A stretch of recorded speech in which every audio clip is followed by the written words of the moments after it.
glissement s'exprime en pourcentage de la vitesse synchrone.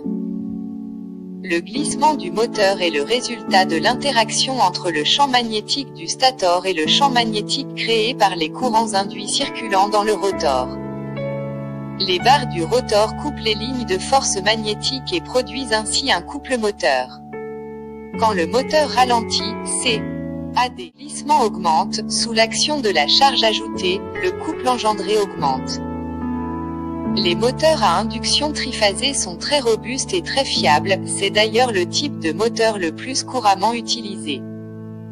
Malheureusement, leur facteur de puissance a tendance à diminuer dans le cas de charge réduite. Ceci est attribuable au fait que le courant fourni sert uniquement à entretenir le champ magnétique. Moteur à cage d'écureuil. Le rotor d'un moteur à cage d'écureuil est composé de barres conductrices parallèles à l'arbre et court-circuitées par des anneaux protecteurs qui supportent leurs extrémités. La dimension, la forme et la résistance des barres ont une influence déterminante sur les caractéristiques couple-vitesse. Un bris dans une barre du rotor ou à un point de raccordement avec un anneau protecteur peut avoir de sérieuses conséquences, notamment des vibrations haute fréquence, ou même provoquer la défaillance du moteur. 3. Cage d'écureuil. Afin de faciliter le choix des moteurs, la NEMA, National Electrical Manufacturers Association, désigne par les lettres A, B, C et D les caractéristiques de construction couple-vitesse standard des moteurs à cage d'écureuil de 200 HP et moins tableau 4. Type 2.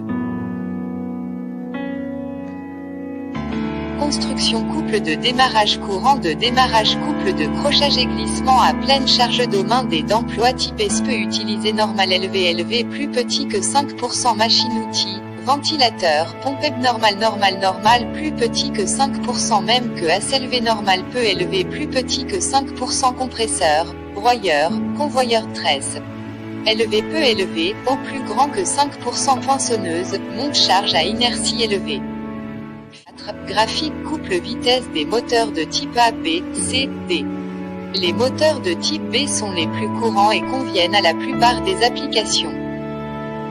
Les moteurs de type A ne sont généralement plus spécifiés à l'heure actuelle en raison de leur courant de démarrage élevé. On leur préférera des moteurs de type B. On désigne également les types de moteurs comme étant à usage général, déterminé ou spécial. On appelle moteur à usage général tout moteur qui est construit suivant des caractéristiques normalisées comme celles spécifiées dans la norme NEMA standard publication MG1-1993, paragraphe 14. 02. On appelle moteur. Othman Gabardi vous présente chaîne spécialisée, électricité, industrielle. Cet article traite moteur asynchrone et synchrone. Lequel choisir? Le secteur industriel fait la part belle aux moteurs asynchrones et aux moteurs synchrones pour les applications électriques.